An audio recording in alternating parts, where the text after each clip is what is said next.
नमस्कार भक्तों, एस कथा भजन चैनल में मैं आपका तहे दिल से स्वागत करती। बोलिए भक्त और भगवान की जय, वृंदावन बिहारी लाल की जय, उमापति महादेव की जय।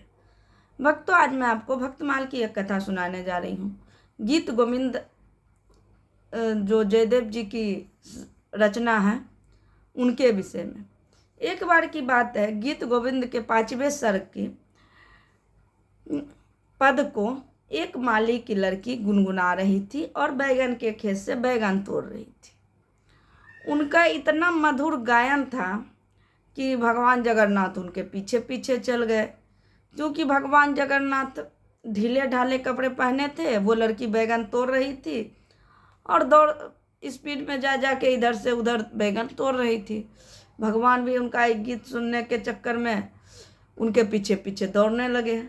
बैगन के कांटों से इनके वस्त्र फट गए और चूंकि वहाँ कीचड़ था तो कीचड़ से पूरा कीचड़ भी इनके कपड़ों में लग गया। जब कपड़े लग गए, जब उस लड़की ने उधर गीत गाना बंद किया तो ये आके यहाँ पे अपना विराजमान हो गए। जब महाराज सुबह आए या आरती करने के लिए, देखते हैं भगवान का वस्त्र फटे हुए हैं। तो जब भगवान ने का वस्त्र फटे हुए देखे तो उन्हें आश्चर्य हुआ, ऐसा कैसे हो सकता है। उन्होंने पुजारी से पूछा तो पुजारी ने कहा, मुझे भी नहीं मालूम महाराज, ये कैसे फटा हुआ है। तब उन्होंने बताया कि तब भगवान ने स्वयं बताया प्रकट होके कि हमें जो है गीत गोविंद की रचना सुनने में बहुत आनंद आ रहा था, हम ऐसे गए थे। उसके बाद से राजा ने नगर में पूरा यह बात खबर फैलाई कि आज से जो भी गीत गोविंद का रचना गाएंगे और यह अनुभव करके कि आगे ठाकुर जी हमारे बैठ के सुन रहे हैं, सबको आज से यही करना।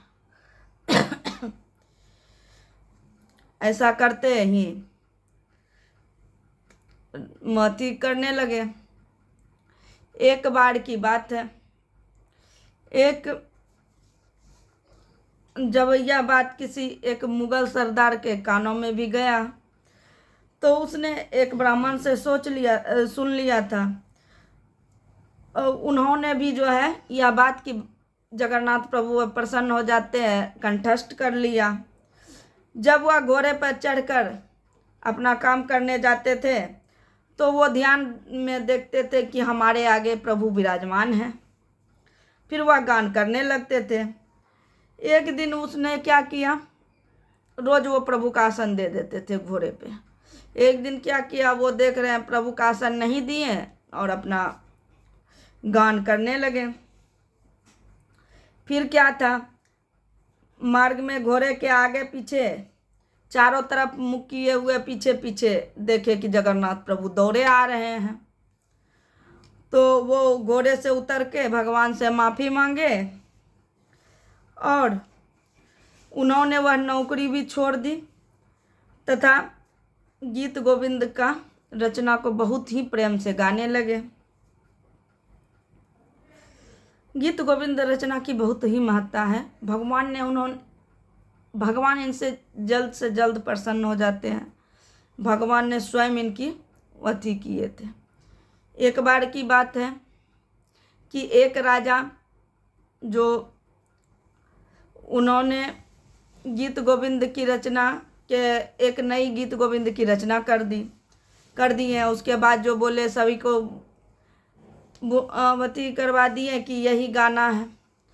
तो असली संतों सब ने कहा नहीं, ये तो गीत गोविंद नई पुस्तक है, वो वाला नहीं है, जयदेव जी का नहीं है। पर राजा जो है माने ही नहीं। बस क्या हुआ, जगन्नाथ प्रभु जी को ही फैसला करने के लिए दे दिया गया। जगन्नाथ प्रभु जी के मंदिर में दोनों पुस्तक को बंद कर दिया गया। तो देखा गया जयदेव जी का जो पुस्तक था वो उनके जगन्नाथ प्रभु के चरणों में था और बाकी जो है राजा का पुस्तक बहुत दूर फेंका गया था। तो राजा जो है इस अपमान को सह न सके, वो मरने के लिए जाने लगे। तो भगवान ने प्रकट होकर बोला कि गीत गोविंद जैसा कोई दूसरा पुस्तक तो हो नहीं सकता है। ऐसा करो, तुम उनके दोहा के साथ ही अपना 20 दोहा इस तरह से जोड़ दो ताकि तुम्हारा भी नाम इस दुनिया में हो जाए। राजा ने ऐसा ही किया।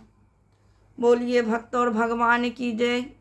गीत गोविंद रचनाकार जयदेव जी की जय। वृंदावन बिहारी लाल की जय। उमापति महादेव की जय। भक्तों, यदि यह कथा आपको पसंद आई हो तो प्लीज़ इसे लाइक, सब्सक्राइब, शेयर एवं कमेंट अवश्य करें। धन्यवाद।